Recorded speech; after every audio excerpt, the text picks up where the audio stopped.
For the first time ever on this channel, let's talk some golf. For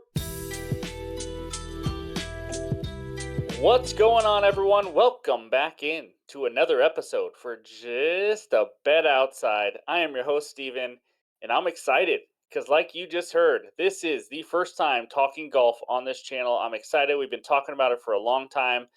Bear with us. It's our first golf video. We're trying to fit it in with NBA, NFL, all that kind of stuff. So we'll improve it as we go, but just bear with us. I just hope we can give out a lot of info, get some best bets out.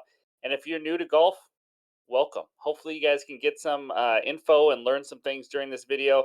And golf can be a lot of fun to bet, but we'll get into all that. Every single tournament, which usually start Thursday through Sunday. This week is different. It starts on Wednesday, goes till Saturday. That's why we're getting the video out one night earlier, because they don't want to compete with the championship games in the NFL. But every single tournament, we are going to have a $25 giveaway, and it starts with this one. Leave a comment below. Tell me who is going to lead after the first round. That's right. Give me your first round leader in this tournament. If you hit, you get $25. It's not easy.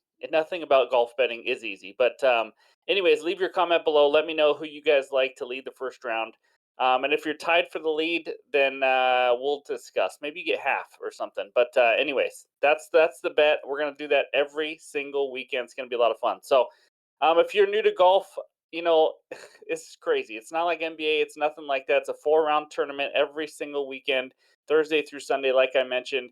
You can bet a player to win a tournament. You can bet a player to come to the top 5, the top 10, top 20, 3-ball, where you're picking the best golfer out of those three. And it's crazy because if you pick a winner on a golf tournament, I mean, you know where you're at. You remember the moment because it doesn't happen very often. You're hoping for a few of those a year. I remember hitting Tom Hoagie at the Pebble Beach. I don't remember if it was a couple years ago now. I accidentally bet him twice for a small amount and won good money because he pulled it out, and that was awesome. But anyways, it's tough to win, but the odds indicate that. So, and we're going to get into all that, and I'll let you know about how those all work and everything like that. I usually, at least lately, I've been more of a top 10, top 20, and then picking outright winners and things like that. But there's a lot you can do, especially head-to-head matchups and things like that. So if you've been following golf already, last week was historic. A 20-year-old amateur, Nick Dunlap, won the tournament. The first time an amateur has won a golf tournament in 30 years. Can you name the last amateur? Do, do, do, do. The lefty, Phil Mickelson. That's right. 30 years ago, he had a decent career, that's for sure. But anyways, that's what we got going on. So in this video, we're going to recap last week. Again, don't take this super serious. These golf videos are to have fun. I'm still putting a ton of work in, a ton of research. Want to get you some winners and give you all the info as I can.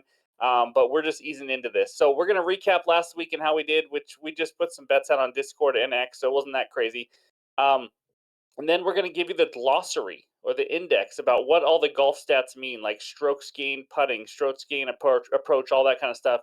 That kind of helps for those that are new to golf betting. And then we're going to give you every single weekend a tournament preview and the course preview. And this weekend we got 2 courses, pretty much one. But we'll get into all that, what kind of stats and what kind of players you should bet on that are good fits for the course and things like that. And then we'll give you our best bets, of course, because that's why we're here. And then we'll finish it all up with the bets recap so you can have it all on one page. I'll let you know if I'm betting a quarter unit, half unit. I mean, when I'm betting an outright winner, you don't usually see me put a full unit on that. I mean, that's just wild to me. Other people do it. There's just no way. It's just so hard to bet one guy to win a golf tournament. So, anyways, hit that like button. Leave a comment below. You can ask any golf question you want below. Let me know. Make sure you put in that first round leader. But I want to have fun with you guys. I know we got some people that are looking forward to these golf videos that have been following golf for a long time, and then we'll have some new people. So hit that subscribe button. And oh, by the way, I didn't even mention, we have officially hit 20,000 subscribers. Unfreaking believable. Thank you guys. I appreciate all the support. So I'm ready to get into it. Let's talk some golf. And it starts with the recap. All right, here's the recap from last week. I didn't put a ton of bets out, and I didn't have enough time to do a ton of research. But you know what? We had a pretty good week. It was a profitable one. Outrights, which means just picking to win the tournament. I only had one long shot. Wyndham Clark didn't get it done. Played okay. He started off really weak in the first round, that's for sure. But and then the finishing positions, which is top 10, top 20. Eric Cole, top 10. He was in there literally almost the whole tournament. And then the 4th round, he just faded, unfortunately. So that was a loss. But then Justin Thomas, top 20. You know, if you don't know golf, Justin Thomas is one of the elite players in the world. but he had a down year last year. He worked his butt off in the offseason, it sounds like, and he played really well. Man, oh man, he was competing to win the tournament. But top 20 was an easy one at plus 115. And then JT Poston, the Postman, put him at top 20. I think 2 weeks in a row now. I did not back off, and or maybe I had him outright 2 weeks ago. But either way, he was a nice, easy winner as well. I think he was top 15 now that I think about it. But anyways, that was a plus 140 winner. So on the finishing positions, usually it's not going to happen all the time, but I'll put about a 1 unit on those ones, and then the outrights, I'll probably put a quarter unit, maybe up to a half unit on if I'm picking a top 10 favorite kind of guy or something like that. But I'll let you know in every one. So last week, 2-2, we won 1.30 units, so not a bad way to get this going. But yeah, that was the American Express last week. But it's time to move on to Torrey Pines. All right, before we dive into the course preview and tourney preview, let's just go over a few of the golf stat terms for those of you that are new to this sport. SG is strokes gained. It's just a way of measuring different aspects of their golf game, positive or negative on every aspect, and we'll go over those. Like right now, number 2 is strokes gained off the tee, OTT, measures a player's performance off the tee on par fives and par fours compared to the average tour player. So kind of a benchmark. Just you have these kind of things in all sports. It's just a little different in golf. And then strokes gained approach shows shots heading into the green on par threes, par fours, and par fives. Those at golf, you guys know what that means. Your approach shot, you're in the fairway, rough, whatever it is, and you're trying to hit it on the green. And then strokes gained, strokes, I keep saying strokes because I think it's shots or strokes. Either way, around the green, similar to approach, but it's inside of 30 yards. So we're talking more short game. Obviously, now you're chipping and things like that. And then you got the putting, which is pretty standard, measures how well the player putts. We have different putting surfaces and things like that. We'll get into that another time. And then the last one I'm going to just mention on this video is the TTG, tee to green strokes gained.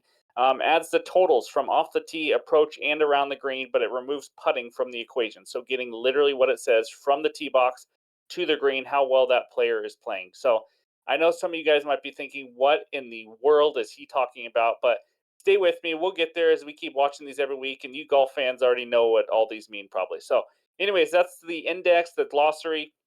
Now let's get into the tourney preview. Here we go. The Farmers Insurance Open starts on Wednesday this week. Like I mentioned, they usually start on Thursday, so it's a little different. This tourney has quite a strong trend, and this course specifically, where course history is actually pretty important. As you can see by this big trend, 13 of the past 15 winners have finished in the top 10 here before. So, I mean, you can be a first time player and still play well, but there's definitely more emphasis on that course history because, if you're playing well, you're going to keep playing well at this course, and you'll see that later on. Past 8 winners at Torrey Pines, just so you guys know. This is a course in California, by the way, Torrey Pines. Max Homa won it last year, as you can see down there in the bottom right, holding that trophy. Luke List, Patrick Reed, Mark Leishman, Rose, Jason Day twice, John Rahm, and Brant Snedeker. Those are the past 8 winners at Torrey Pines. There's 2 courses, like I mentioned. There's a North course and the South course. We're only going to really be talking about the South course because you're going to be playing that 3 of the 4 rounds. And there's no shot link, which is, a way to how you can determine all the stats and everything and how people are playing. There's none of that on the North course. So it's going to be mostly South course, but just want to let you know that there is 2 courses. Let's move over to the next page now. Like I mentioned right there, we're going to preview the South course. And the South course, my goodness, guys, this course is long. I mean, we're talking over 7,700 yards. It should be a par 90 for me, to be honest with you. It's one of the longest on tour, and it's not easy. I mean, it really isn't. They played the U.S. Open here for a reason. U.S. Opens are usually tournaments that are really tough to play, and this is no different. Narrow fairways, expected to play softer, which means you don't get as much roll. So you got to be a big hitter here. 3.5-inch thick rough. That's not going to be easy at all. And then those POA greens. There's Bermuda POA. There's different types of greens. These POA greens are going to be kind of bumpy. And they're a little tough, but some people putt better on POA compared to Bermuda and all these different greens. These ones are firm and small, so it's tough. And that's why hitting long is important, because if you have a shorter approach shot, use a higher loft wedge, really help it land on these small, firm greens. But if you're a short hitter and you're hitting from 250 out trying to hit on the green, it's going to be very tough to land it. Ton of sand all over this course, as you can see a little bit in that picture below. 2 par 5s over 600 yards. That would be a par 6 for me. 7 par 4s over 450 yards. And 3 par 3s on this course that are over 200 yards. It is long. It is narrow, it has thick rough, small greens. It is a nightmare for any other golfer that's not a professional golfer. One of the hardest courses to make putts within 15 feet, according to all the stats, because of these bumpy POA greens. So that's the first page of the course preview. Let's go to the next one. So what we like to look at for each course and each tournament is some key stats, like what strokes gained stats are we looking at? What players do well, whether it's approach, off the tee, putting, that really fit this course well. And to me, when you really analyze this course, driving distance, like I already talked about, is absolutely huge. So you want to look for guys that can hit the ball far. It doesn't matter if it's just far. If the guy can't hit a ball in the fairway, it's a problem. Strokes gained off the tee, obviously important. Strokes gained approach are huge into these small greens, like I talked about. Approach is probably, it really is probably the most important one at this course, at least in my opinion. Everyone has their own opinion on this one. And then around the green, like I mentioned, when you're within 30 feet, you got to really work your short game and you got to land it on these greens close to the pin as hard as it is with these greens. But around the green is going to be important. If you are someone who struggles with your short game, you are going to struggle to compete in this tournament. And then putting, you got to be good at putting on POA greens, which we'll talk about some players that are. But the past 8 winners. So here's the average stats from only the past 8 winners. Shots gained, strokes gained, whatever. Off the tee, 26th. Strokes gained approach has been 16th in the tournament. So, you're talking, you're looking at a guy who's finishing top 26, top 16 in these categories, and they won the tournament. There's a reason for it. And then around the green, 26th. Tee to green, obviously everything but putting is 11th, and putting on these POA greens is 20th. So the past winners have all shared these characteristics. They're hitting off the tee well. They have great approach games, great around the green, great putting, things like that. I know you're thinking, well, these are all the stats of golf, but it does matter on all these different ones. Driving distance is a bigger one on this course because, like I mentioned, it is one of the hardest courses on the tour. So that's another course preview page. Let's check out page 3. And right there, just to kind of let you guys know, it doesn't mean go bet all these guys or anything, but these are the top 10 POA putters in the tourney. POA is obviously a type of green, like we talked about. Homa, who won it last year, he is one of the best. Maverick McNeely, who's from the California area, just like Xander Schauffele down there, as I mentioned, hometown. Some of these guys who live on the West Coast play these kind of courses a lot. They kind of have a little bit of an advantage. Doesn't mean you can't do it if you're not from around that area, but just want to let you know. Daniel Berger, Cheston Headley, Harris English, some lesser name guys as well. But that's kind of what we got for a course preview. Again, so our first video, we're trying to put these together with NBA and everything else. And the summary for this one, really, you want to drive for distance. Obviously, you want to have accuracy because you do not want to be in these really thick roughs. There's some courses out there where you just got these wide open fairways. Accuracy doesn't matter much, but this is not one of them. You want to shorten those approach shots into these firm greens.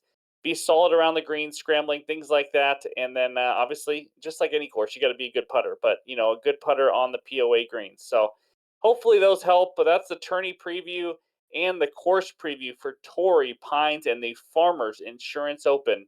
And now let's get into my best bets.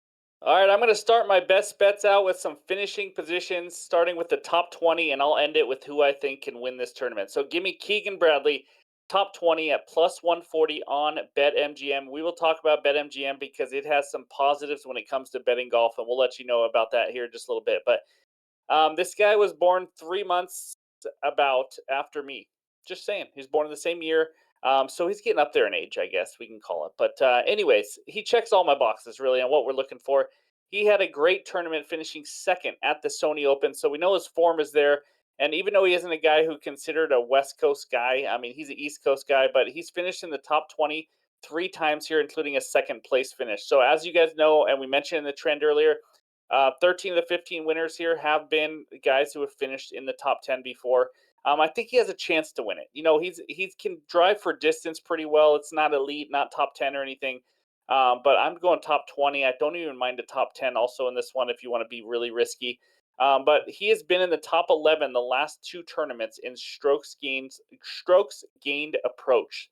So that's one of the biggest stats I'm looking for. We're talking 3.65 strokes gained on approach at the Century and 4.08 strokes gained on approach at the Sony Open. And that's where he finished second place. So looking for a great approach guy, some decent distance.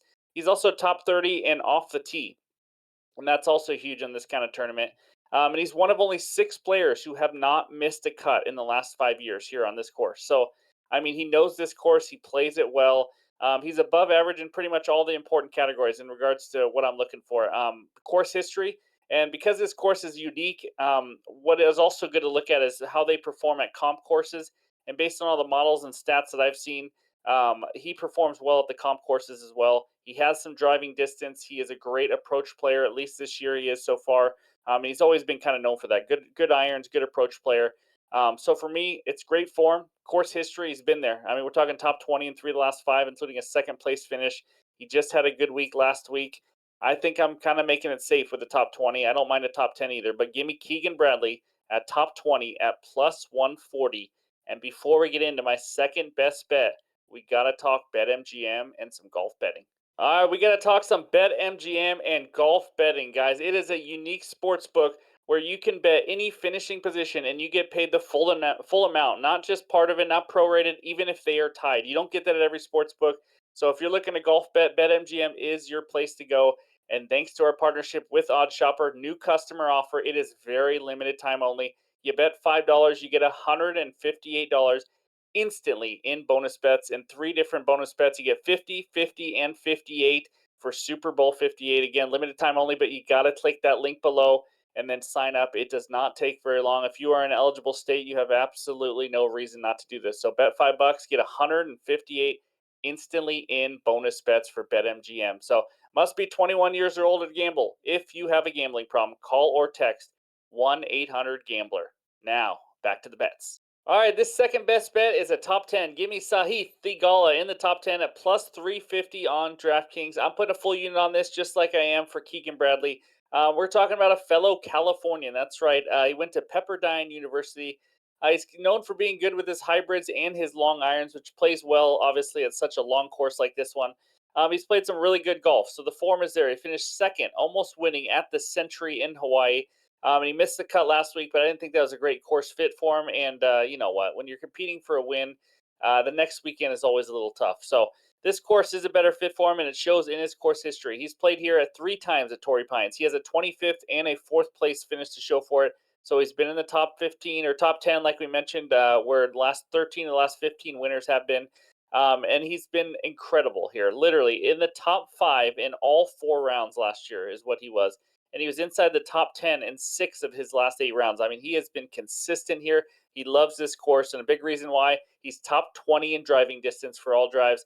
That's impressive. When you got a course as long as Torrey Pines is, that's very, very important. And unlike Keegan Bradley, who can be hit and miss, by the way, I don't know if I mentioned it, Keegan Bradley, it comes down to his putting. But Sahith Theegala, this is a guy who's much more consistent with his putting. He finished 17th in strokes gained putting last season. He's known for putting the ball well, known for hitting those long irons. He has a win under his belt. I always like to see that a guy, he can compete in the 4th round.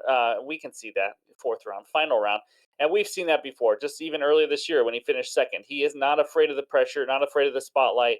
I like Theegala top 10. I was close to making him as an outright pick, but I'll take top 10 as plus 350 as my second best bet. All right, my third best bet before we get into my outright pick for the tournament is Mr. Tony Finau. Top 10 at plus 275. I got that on BetMGM for 1 unit. Tony the Tiger, he's been great at this course. Man, oh man. In 9 career starts here, he has 2 top 5s and 5 top 10s. That's right, ladies and gentlemen. He has 7 total finishes in the top 10 in the last 9 career starts. That's amazing for golf, by the way, including 3 top 10s in his last 4 years. So he absolutely loves this course. He fits it well. This is another guy who does not lack distance. He is top 5 in driving distance this season so far. And it's going to be a huge advantage for him because now he can play those short irons and wedges like we talked about into these small greens. But here's the crazy part, guys. Tony Finau was number 1 on tour on approach shots from 200 to 225 yards out. That is bonkers. Why is that? Because over 33% of approach shots at Torrey Pines are from 200 or more yards out because it's a long course. So there's a ton of shots that are perfectly made for Mr. Finau. And this is why he's fared well here in the past. Well, one of many reasons. But he's one of 11 players in this field to post multiple top 15 finishes in the last 5 years at this course. And for him, it comes down to putting again. As long as he has a decent weekend putting, I think he's going to be right at the top again, guys. I mean, we're talking about a guy who's just consistently, year after year, finishing in the top 10 at Torrey Pines, hits the ball well. I love Tony Finau top 10. Another guy, I don't mind if you want to put a little outright bet on him to win it as well. But give me Tony Finau top 10 at plus 275, and let's move on to the next bet. All right, before we get into my fourth bet, this is the final one for the video. If I have any added ones, it will be in the pinned comments below on X and on Discord. I'm playing a little safe this tournament early in the season. I don't like to go too crazy on outrights. I'm only going to give you one outright pick for a guy to win it. I usually kind of go with a middle tier type of guy that has good value. But this time I'm going towards the top. Give me Colin Morikawa to win this freaking tournament at plus 1100 on DraftKings. I am myself putting a half unit on this, and that's how I'm going to record it. But I gotta say, guys, he's a top three favorite in this tournament for a reason. I don't always bet these top favorites, but I just can't help it with him for some reason. He's as good as anyone out there when it comes to irons and approach play. I mean, he is elite as elite gets. And that's kind of been my theme on a lot of these guys, either driving distance or approach shots. Morikawa, fourth on tour in strokes gained approach, fifth in tee to green, which is huge on this course, top 10 in driving distance. I mean, this guy has it all right now. And he's another guy like Keegan Bradley. It's going to come down to his putting. My goodness, you just sometimes don't know. And you know what? It is what it is. But with Colin Morikawa, he's going to go from tee to green, and he is going to be solid at doing it. This guy is just an absolute elite striker of the ball. He just is. That's just what he does. Course history, excellent. And as I mentioned before, course history is very, very important here. He finished third place last year here at Torrey Pines. He finished tied for fourth at Torrey Pines in 2021 when it was the U.S. Open, when it was as hard of conditions as possible, because that's what the U.S. Open does. And top 10 in this field in terms of total strokes gained at Torrey Pines. So out of everybody in this field right now, he is in the top 10 of total strokes gained on this course at Torrey Pines. So great form considering he finished fifth at the Century just a few weeks ago. He's got the form. He's got the course history. He is an elite striker of the ball. Colin Morikawa, please putt the freaking ball well. That's all. I'm not asking for an excellent weekend. I'm just asking for a decent putting weekend. So, as my only outright, as of right now, give me Colin Morikawa to win this whole shebang at the Farmers Insurance Open at plus 1100 on DraftKings. And that's the bets for this tournament. And let's check out the bets recap. All right, there's the full card for the Farmers Insurance Open. We got Keegan Bradley in the top 20 at plus 140. Sahith Theegala, top 10, plus 350. Tony Finau, the big man, at plus 275 on BetMGM. And then the fourth one, the only outright pick to win right now. Give me Colin Morikawa at plus 1100 on DraftKings. Those first three, as you can see, are all one unit bets for me. And then the Colin Morikawa to win is a half unit for me. So those are the bets. If I have any added ones, like I said, it will be in the pinned comments below. Again, this tournament starts on Wednesday, so do not forget to set your golf lineups, get your bets in, whatever it is you want to do. Leave a comment below with your first round leader. See if you can win our first golf giveaway on the channel. That was a ton of fun. That was awesome to talk some golf with this channel for the first time. I've been wanting to do it for a while, so thank you guys for listening and supporting. And like I said, it's our first one. We'll adjust and make this even better. But I appreciate it. Hope everyone enjoys the golf this weekend, and we'll talk to you soon.